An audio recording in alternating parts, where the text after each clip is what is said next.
Clara and Annette were two girls working for a firm in southern Germany. They were not particularly close friends, but simply observed normal everyday courtesies towards each other. However, working as they did side by side each day, they naturally got around to exchanging views on life, et al.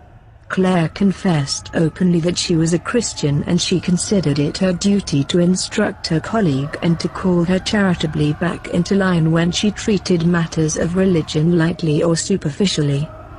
Thus they spent some time together until Annette married and gave up her job to go and live elsewhere. That was in 1937. In the autumn of the same year, Claire was spending her holidays beside Lake Gargan when, towards the middle of September, her mother wrote from home, with the sad news that Annette had been killed in an automobile accident, and had been buried the day before. Claire was horrified by the news, knowing as she did how little her friend had cared about her religion. Had she been ready to appear before God? What had been the state of her soul at the moment of her unexpected death? The next morning Claire heard Mass, offered her Holy Communion for her unfortunate friend and prayed fervently for her soul. But that very night, 10 minutes after midnight, the following vision came to her. "Claire," said Annette, "don't pray for me. I'm damned. I have come to tell you that and to speak to you at length about it, but do not think I am doing it out of friendship. We who are here in this place, we do not love anyone anymore. I am doing what I am because I am forced to. I am acting now as a part of that power which always wills evil, yet does good. To be honest, I would like you two to be cast into this place where I am to spend eternity. Do not be surprised that I should say that. Here we all think that way. Our will is irrevocably directed towards evil, at least what you call evil. Even if we happen to do something good, as I am doing now by letting you know what goes on in hell, we never do it with a good intention." Annette continues, "Do you remember when we met 4 years ago in southern Germany? You were 23, and you had already been there 6 months when I arrived. As I was a newcomer, you sometimes got me out of scrapes, and you put me in touch with good people, whatever good may mean. I used to praise you for your love for your neighbor. How ridiculous. Your good turns were just a matter of pure form. In fact, I was already beginning to suspect as much. Here we know of no goodness in anybody. You already know something about my early life, so now I will tell you the rest. If my parents had had their way, I should never have been born. They felt my birth was somehow shameful. My sisters were already 14 and 15 when I appeared on the scene. Oh, if only I never had been born. Why can't I just stop existing now and get away from these torments? No pleasure could compare with that of being able to reduce my being to dust, like a layer of ash that the wind blows away.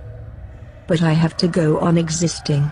I have to exist like this, the way I made myself. An existence I wrecked.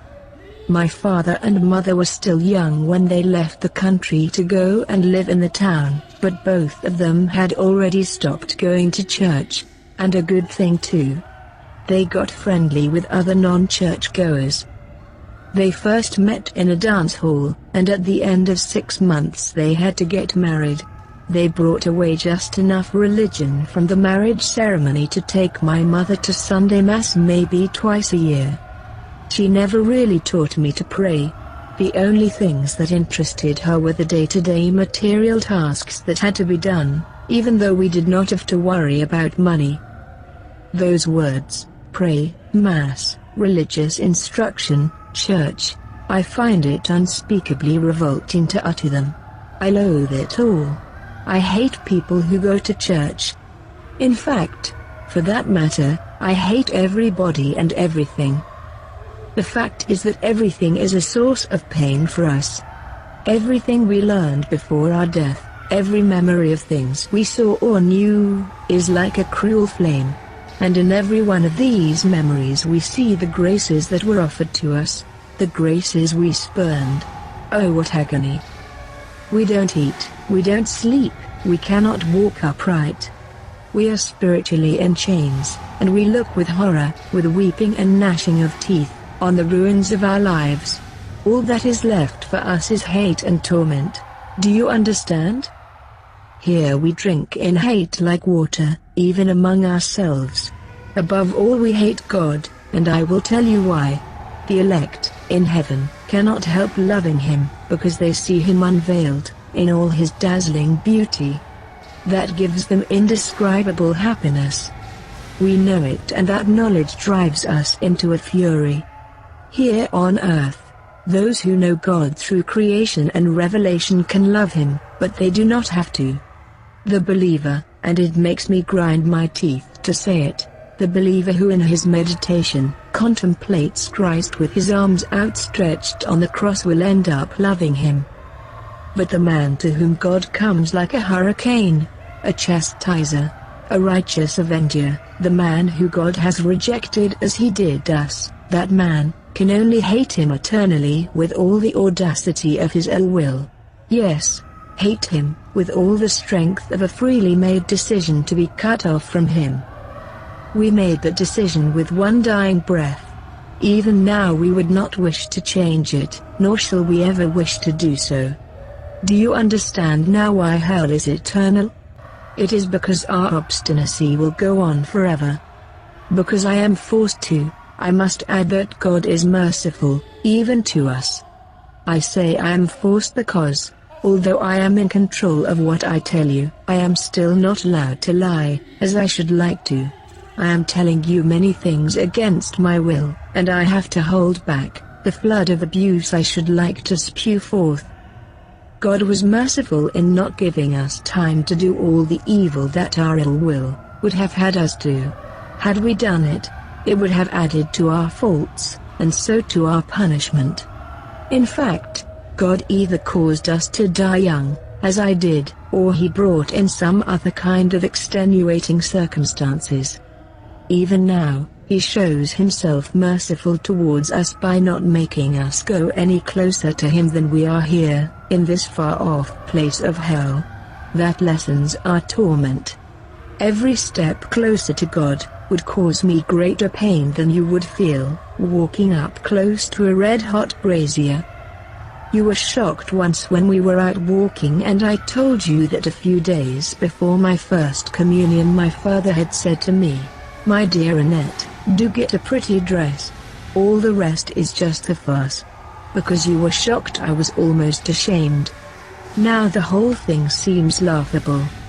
The only sensible thing about the whole business was that children were not admitted to communion before they were 12. Well, by that age I was already crazy about worldly pleasures, so I did not worry at all about not taking religion seriously, and I did not attach much importance to my first communion. It makes us furious when we see that nowadays, many children of 7 go to communion, and we do all we can to persuade people that at that age, their powers of reason are not yet sufficiently developed. They must have time to commit a few mortal sins. Then that white disc won't do as much damage as it would if their souls were still living by faith, hope, and charity. Oh, what a thought! That they received at baptism.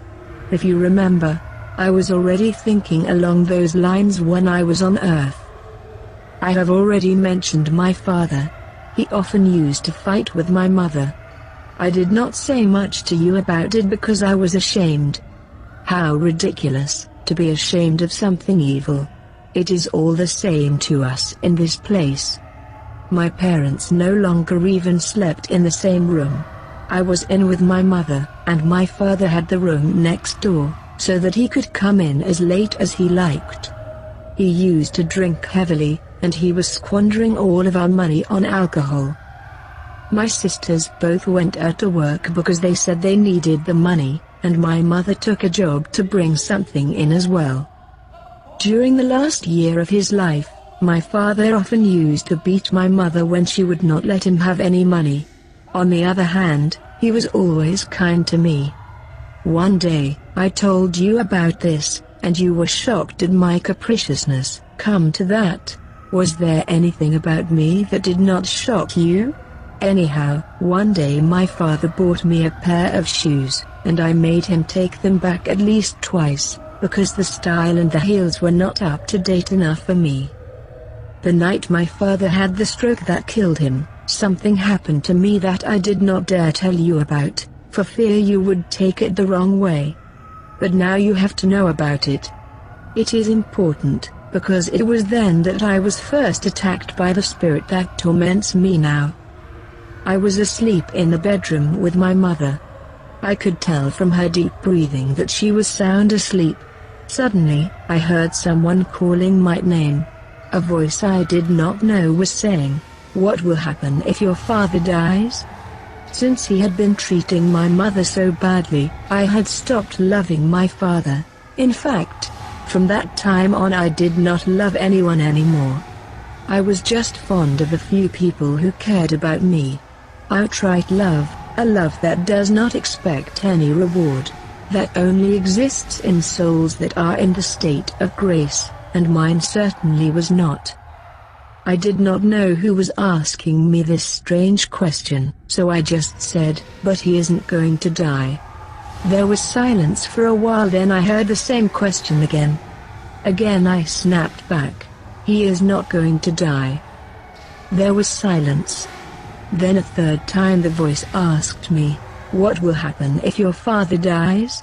I began to think of how my father often came home drunk, shouting at my mother and beating her.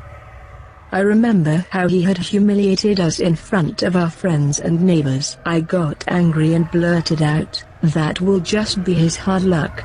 After that there was silence. In the morning, when my mother wanted to go in and tidy up my father's room, she found the door locked. Around midday, they forced the door open and found my father's body, lying half-dressed on the bed. He must have had some sort of accident while he was going to fetch beer from the cellar, and he had been in bad health for a long time. You and Martha persuaded me to join the Young People's Association. I never hid the fact that I considered the talks given by the organizers as pretty parochial sort of stuff, but I liked the games. As you know, I became one of the leaders straight away, which was typical of me. I liked the outings as well. I even went as far as going to confession and communion occasionally, although I did not have anything to confess. I did not consider thoughts and words were of any importance, and at the time I was not sufficiently corrupted to go in for any really immoral actions. You warned me once, Annette, if you do not pray more, you are headed for hell. Well, you were right when you said I did not pray much, and when I did it was in a casual sort of way. You were all too right. All of these now burning in hell were people who did not pray, or did not pray enough. Prayer is the first step towards God, and it is always the decisive step, especially prayer to her, who was Christ's mother, and whose name we never speak. Countless souls are torn from the devil's clutches by the spirit of prayer, souls that would otherwise be bound to fall into his hands as a result of sin. To tell you all this is burning me up with anger. I am only going on because I am forced to. There is nothing easier in this world for a man than to pray, and it is precisely upon prayer that everyone's salvation depends. That is the way God has arranged things. Little by little he gives to everyone who perseveres in prayer so much light and strength that even the most hardened sinner can pick himself up once and for all, even if he is sunk in sin up to his neck. During the last years of my life I no longer prayed as I should have done, and so I deprived myself of the grace without which no one can be saved. Where we are now we no longer receive any grace, and even if it were offered we should scorn it. All the ups and downs of earthly life stop when you get here. You on earth can pass from a state of sin to a state of grace, and then fall back into sin again, often through weakness, sometimes through malice. But, Once you die, all that comes to an end, because it is only the instability of earthly life that makes it possible. From the moment of death our state is final and unchangeable. Already on earth, with the passing of the years, these changes in the state of one's soul become rarer and rarer. It is true that up to the moment of death one can always return to God or turn away from Him. But it does happen that the habits a man has followed during his lifetime all too often affect his behavior at the point of death. Habit becomes second nature to him and he goes to his grave still following it. That is what happened to me. For years I had been living far from God, and because of that, when I heard the final call of that is what happened to me. For years I had been living far from God, and because of that, when I heard the final call of grace, I turned away from Him. What was fatal for me was not that I sinned a lot, but that when I had sinned I had not the will to pick myself up again. Several times you told me to go and listen to sermons or to read spiritual books, and I usually said I had not the time. And yet what you said increased the uncertainty I felt inside like nothing else. I must admit that by the time I left the Young People's Association, I had already learned so much that I could very well have changed my ways. I was ill at ease and unhappy with my way of life. But always something stood between me and conversion. You never suspected what was going on. You thought it would be so easy for me to come back to God. One day you told me, just make a good confession, Annette, and then everything will be alright. I felt you were right, but the world, the flesh and the devil already had too firm a hold on me. At that time I never believed that the devil was at work, but now I can assure you that he has an enormous influence on people who are in the state I was in then. Only many prayers, from myself and others, together with sacrifices and sufferings would have been able to tear me from his clutches, and even then it would have been a slow process. There may be few who are openly possessed, but many are inwardly. The devil cannot take away the free will of those who put themselves in his power, but as a punishment for what you might call their calculated desertion, God permits the evil one to settle within them. I even hate the devil, though at the same time I like him because he is out to destroy you people. Yes, I hate him and his hangers-on, those spirits that fell with him at the beginning of time. There are millions of them prowling about the earth like swarms of gnats, and you do not even notice them. It is not us, the damned souls, who tempt you. That job is only for the fallen angels. The truth is that each time they bring a soul here it increases their torment, but what limit is there to hate? I was wandering far from God, yet He followed me. I opened the way for grace by natural acts of charity which I performed quite often, simply because I was naturally inclined to do so. There were times when God drew me towards a church, and then I felt a kind of homesickness. When my mother was ill, and I was looking after her at the same time as doing my job at the office, I was really making a kind of self-sacrifice. Those were the times when God's calls were especially strong. Once when you took me into a hospital chapel during the lunch break, something happened which led me to the brink of conversion. I wept. But immediately, the pleasures of the world flooded back into my mind, and overshadowed God's grace. The good seed was choked by the thorns. They often said at the office that religion was just a matter of emotion, so I took that excuse to reject that call of grace as I had all the others. You told me off one day, because instead of making a proper genuflection in church, I just did a half-hearted sort of bob. You thought I was just being lazy. You did not even seem to suspect that I had already stopped believing in Christ's presence in the sacrament. I believe in it now, but only in a natural way, as you believe in a storm when you see the damage it leaves behind. Already I had just made up my own religion to suit myself. I agreed with the others at the office that when you died, your soul went into someone else, so that it went on a kind of everlasting pilgrimage. That solved the agonizing question of the beyond, and you did not have to worry about it anymore. Why did not you remind me of the parable of Dives and Lazarus, where Christ sends the one to paradise straight after his death, and the other to hell? Oh, sure, you wouldn't have got anywhere with it, any more than with any of your other pious old maid stories. Bit by bit, I made up my own god, a god who was properly dressed up to be called God and was sufficiently remote for me not to have any dealings with him. He was a vague sort of god, to be made use of when I needed him. A kind of pantheistic god, if you like, the sort of abstract god who might come in useful for poetry but who wouldn't have anything to do with my real world. This god had no heaven to reward me with and no hell to punish me. My way of worshipping him was to leave him alone. It is easy to believe what suits you. For years, I got on very well with my religion, and so I was happy. Only one thing could have shattered my stubbornness, one lasting and deep sorrow. But it didn't happen. Now do you understand the meaning of the saying, God punishes those he loves? One Sunday in July the young people's group arranged an outing to somewhere. I would have quite liked to go, but those old hat talks, those old maids' ways of carrying on all put me off.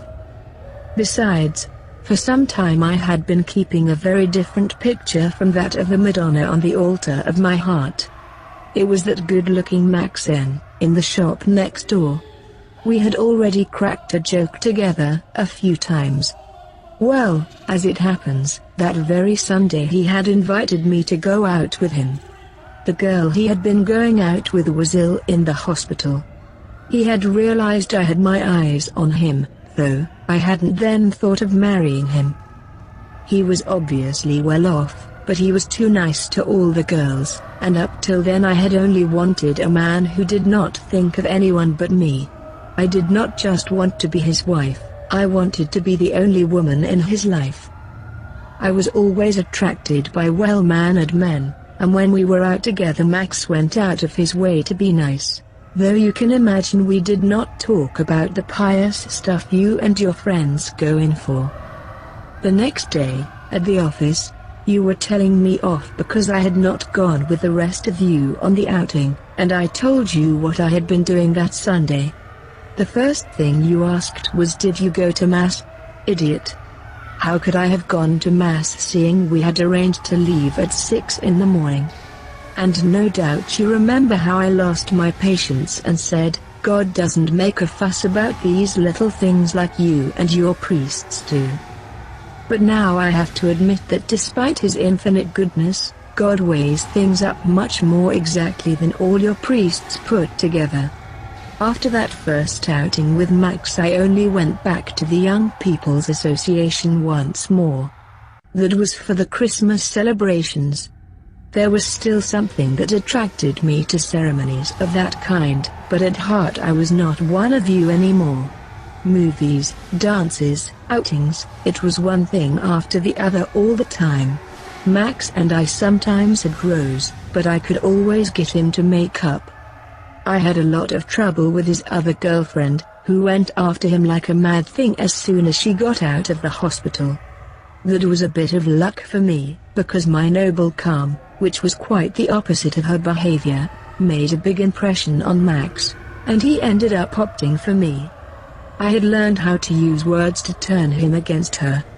On the surface I would seem to be saying nice things, but inwardly, I would be spitting venom. Feelings like that and that kind of behavior are an excellent preparation for hell. They are diabolical in the strictest sense of the word. Why am I telling you this? It is to explain how I cut myself off once and for all from God. Oh, it was not that at that stage Max and I had become very intimate in our relationship. I knew I would have gone down in his estimation if I had let myself go all the way too soon, and that knowledge made me hold back, but deep down, I was ready to do anything, If I thought it would further my aims, because I was out to get Max at any cost, I would have given absolutely anything to have him. In the meantime, we were slowly learning to love each other.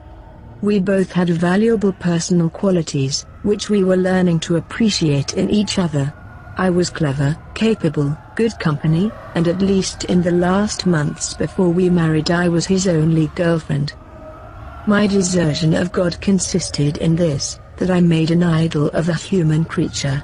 That kind of thing can only happen when you love someone of the opposite sex with a love which remains bound by earthly considerations. It is this kind of unbalanced love that transfixes you, obsesses you, and finally poisons you. My worship of Max was really becoming a kind of religion for me. That was the time when, at the office, I started saying everything bad I could think of about churches, and priests, and rosary jabbering, and all that kind of tomfoolery. You tried to defend it all, more or less subtly. You obviously did not realize that deep down, I was not so anxious with insulting those things as with finding something to bolster up my conscience, and find some justification for my desertion of God. Yes, the fact was that I had rebelled against God. You did not understand. You thought I was still a Catholic, and I wanted people to think I was. I even went as far as paying my tithes. I told myself a bit of insurance could not do me any harm. Sometimes your reactions struck home, but they did not have any lasting effect on me. I had made up my mind. You were wrong. It was this strained relationship that made neither of us sorry to say goodbye when I left to get married. Before the wedding I went to confession and communion once more, as was required. My husband thought the same way as I did about that. Why should we be made to go through those formalities? Still, we did go through with it like everyone else. You people would call a communion like that unworthy? Well, after that unworthy communion my conscience was a lot cleared. In any case, I never went to communion again. By and large, we were very happy in our married life. We agreed about everything, including the fact that we did not want the responsibility of having children. At a stretch, my husband might have wanted to have just one, but in the end, I managed to get even that idea out of his mind.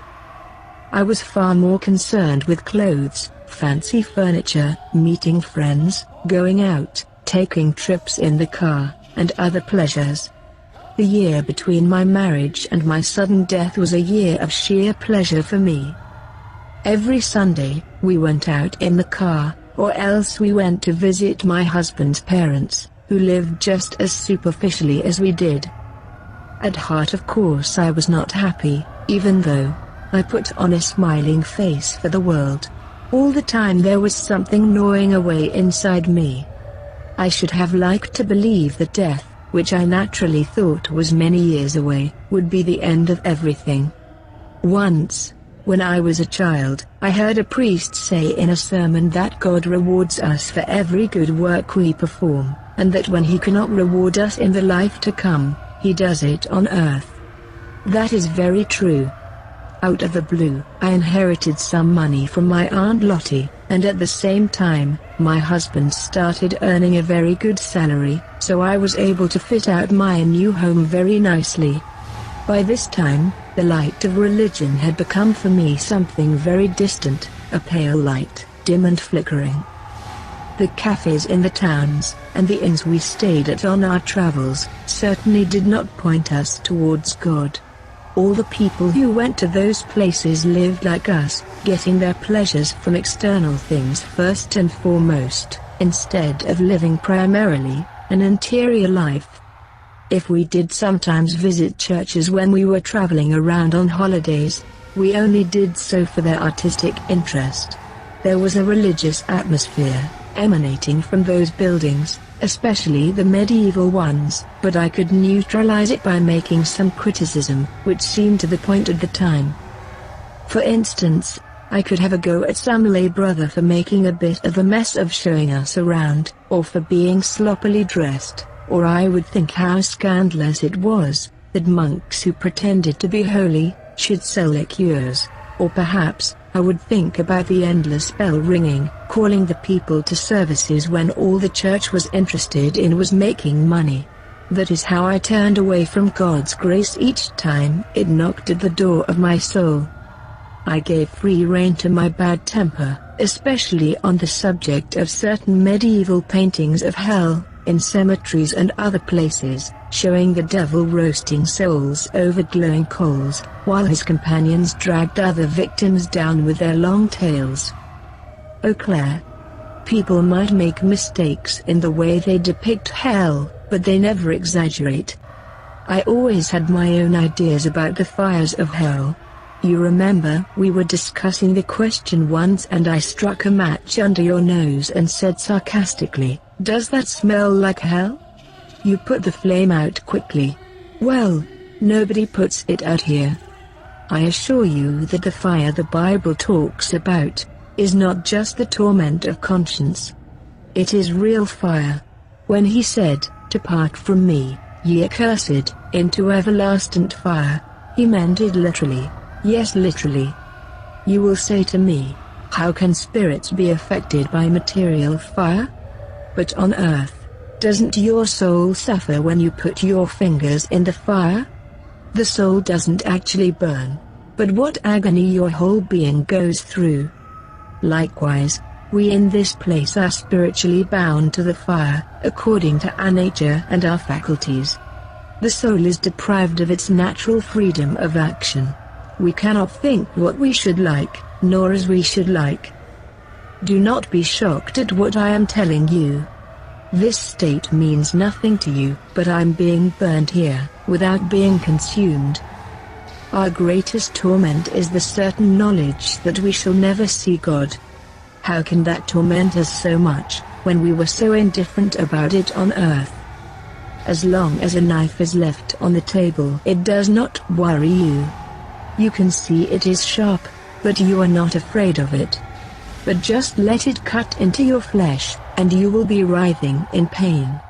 It is now that we are actually feeling the loss of God, whereas before, we only thought about it. Not all souls suffer to the same degree. The more maliciously and systematically a man has sinned, so much the more heavily will the loss of God weigh down upon him. Catholics who are damned suffer more than members of other religions, because usually they have been offered and have refused more graces and more enlightenment. The man who had more knowledge in his lifetime, suffers more severely than the one who knew less. If one has sinned through malice, one suffers more cruelly than if it had been through weakness. But nobody suffers more than he has deserved. Oh, if only that were not true. Then I should have a reason to hate. You told me one day that it had been revealed to some saint that nobody goes to hell without knowing. I laughed, but afterward, I reassured myself by saying secretly, in that case, if the need arise, I can always do an about turn. That is true. Before my sudden end, I did not know hell for what it is. No human being knows it. But I was fully aware that it existed. I said to myself, if you die you will go into the life beyond, straight as an arrow aimed at God, and you will have to suffer the consequences. But, as I have already told you, despite such a thought I did not change my ways. Force of habit pushed me on, and I let it take control of me. For the older one gets, the stronger the power of habit becomes. This is the way my death came about. A week ago, a week, that is, as you would reckon time, for from the point of view of the pain I have suffered I could well say I have been burning in hell for 10 years already. However, a week ago, last Sunday, my husband and I went out for what was to be our last drive. It was a beautiful morning, and I was feeling on top of the world. A foreboding sense of happiness came over me, and stayed with me all day. On the way home, My husband was blinded by the lights of a car coming in the other direction, and our car went out of control. Automatically I uttered the name Jesus. But it was just an exclamation, not a prayer. I felt a searing pain in every fiber of my being, though it was nothing compared to what I am suffering now. Then I lost consciousness. How strange it was that on that very morning, a persistent thought had been nagging at me, for no apparent reason. A voice inside kept saying, "You could go to Mass once more." It was as though someone were begging me. But I stifled the notion with a decisive no. I said to myself, "You have got to have done with that nonsense, once and for all. Now I have to suffer the consequences of my resolution." You already know what happened after my death, what became of my husband and my mother, and of my body, and the details of the funeral. I know all about it, with the natural knowledge we are allowed here. In fact, we know everything that happens on Earth, but only in a dim and confused manner. It is like that I see the place where you are staying now. At the moment of my death, I found myself in a misty world, but then suddenly, I emerged into an overwhelming blinding light. I was still at the place where my body was lying. It was like being in a theater. The lights go out all of a sudden, the curtain goes up with a terrific noise, and you find yourself faced with an unexpected scene. For me, that scene was lit up with a horrible light. What I was seeing was the scene of my whole life. My soul was shown to me as if I were seeing it in a mirror, with all the graces I had rejected from my youth, up until my final no to God's call. I saw myself like a murderer on trial being confronted in court with his victim's dead body. Would I repent? Never. Was I ashamed? Not that either. Of course, I could no longer bear to feel upon me the eyes of the God I had finally rejected. All that was left for me was to flee from his presence. Just as Cain fled from the body of Abel, all my soul could do was to flee from that vision of horrors. And that was my particular judgment. The invisible judge pronounced sentence, "Depart from me." And then my soul, smothered in sulfur, hurled itself like a shadow into everlasting torment. Claire's conclusion. When the Angelus rang next morning, still deeply moved by that terrible night, I got up and hurried downstairs to the chapel. My heart was pounding wildly. The people from the hospice, who were kneeling around me, looked at me in astonishment. I expect they were thinking that perhaps I had come downstairs too fast and upset myself. But one good lady from Budapest had watched me more carefully, and after Mass she said to me with a smile, "Frau Erlm, the Lord would have us serve him in calmness, not agitation." But she soon realized that there was something else at the root of my trouble, and she went on talking to me. And as she went on with her kindly advice, I was thinking to myself, only God is enough for me. Yes, He alone must be my portion in this life and in the next. One day, I hope to possess Him in heaven, whatever sacrifices it may cost me on earth. But please, please let me not go to hell.